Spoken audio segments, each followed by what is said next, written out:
ओम श्री सतगुरुदेव भगवान की जय। श्री स्वामी परमानंद महाराज जी परमहंस जी का जीवन परिचय। परिवर्तनशीलता निखिल संस्कृति का शाश्वत विधान है। अपराजय काल चक्र की चपेट में बड़े से बड़े साम्राज्य के उत्थान एवं पतन की कहानियां अंकित रहती हैं। अजय शक्तियां भी पल भर में धराशायी हो जाती हैं।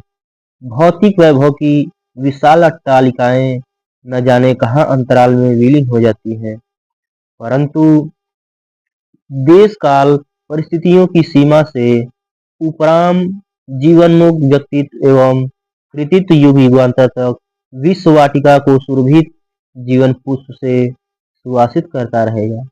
ऐसे ही परम शांति प्राप्त महापुरुषों की इकाई में परम पूज्य श्री परमहंस महाराज जी का जीवन वृत्त भी अवतरित है।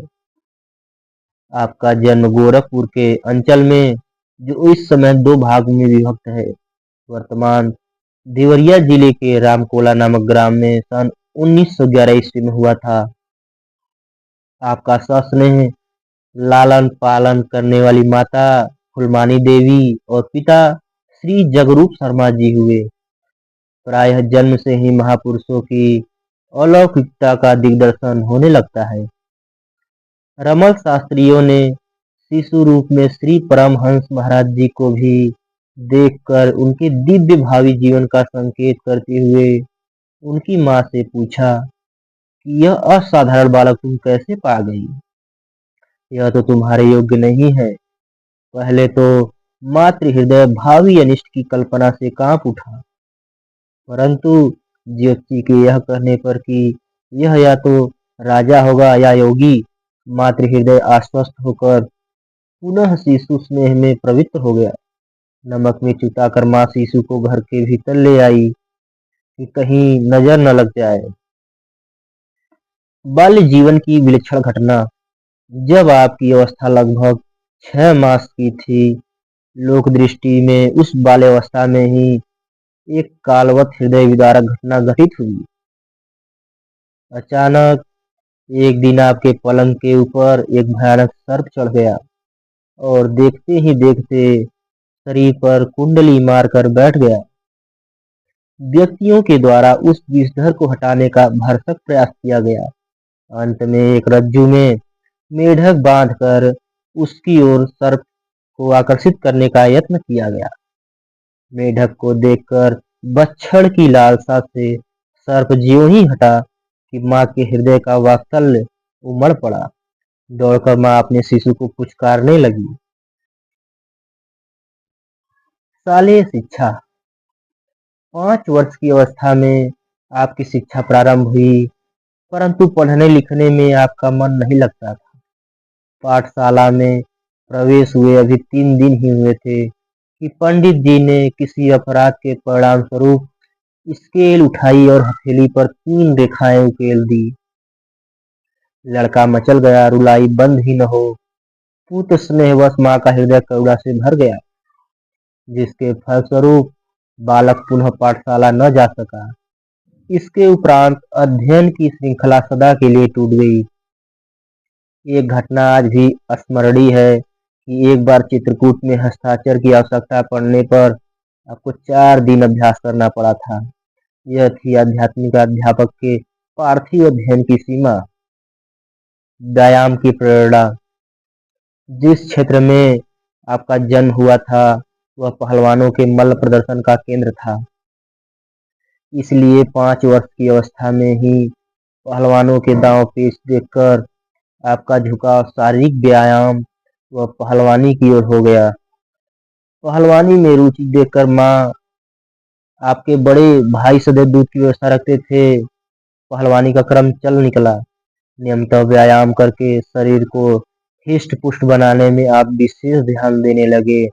परिणामतः कालांतर में आपने सुप्रसिद्ध पहलवान के रूप में ग्रामीण क्षेत्र में ख्याति प्राप्त कर ली।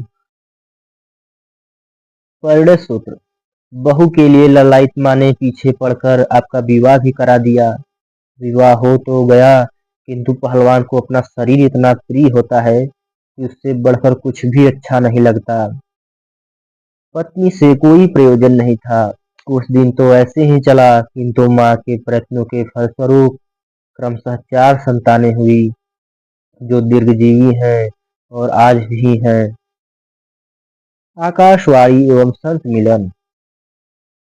एक बार आप इसी पहलवानी के नशे में कुछ दूर स्थित बाजार की तरफ जा रहे थे कि अनायास मार्ग में झंडा लिए हुए सीताराम सीताराम ध्वनि उच्चारण के साथ कोई महात्मा दिख पड़े। उनके चले जाने के पश्चात यह आवाज आती है कि इस साधु को भोजन कराओ। इस प्रभाव पूर्वाणी को सुनकर मस्तिष्क चकरा गया। सड़क की पुलिया का सहारा लेकर अपने को संयत करते हुए आसपास के लोगों से पूछा कि कुछ सुनाई पड़ा। इस पर उत्तर मिला कि यहाँ सुनने की कौन सी बात है। महाराज जी कहा करें कि अज्ञात आवाज इतनी तेज थी कि लगता था मीलों सुनाई पड़ा होगा। हमें आश्चर्य होता था कि मस्तिष्क के बीच में कौन बोल पड़ा। ऐसा प्रतीत होता था कि कोई दैवी घटना है।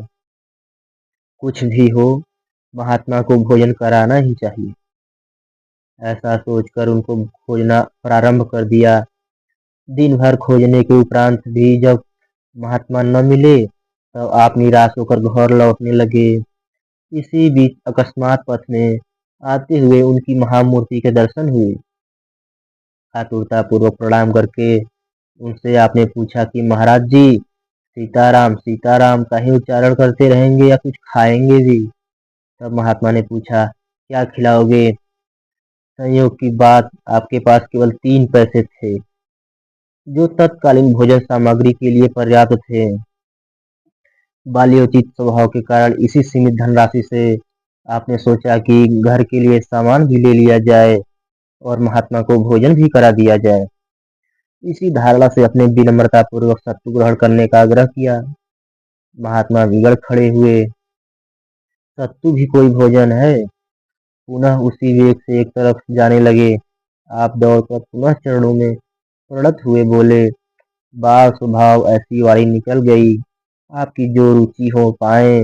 बारंबार आग्रह के उपरांत उन महात्मा ने भोजन प्रसाद ग्रहण किया। भोजन से तृप्त होकर उन्होंने आपसे पूछा कि भोजन क्यों कराएं, क्या चाहते हो? मन में किसी भी वस्तु की अभिलाषा न होने के कारण बहुत समय तक विचार करने के उपरांत आपने कहा कि मैं किसी से कुश्ती में पराजित न हूँ। यह सुनकर महात्मा जी ने हंसकर गालियां देते हुए कहा कि एव मस्तु, और चले गए।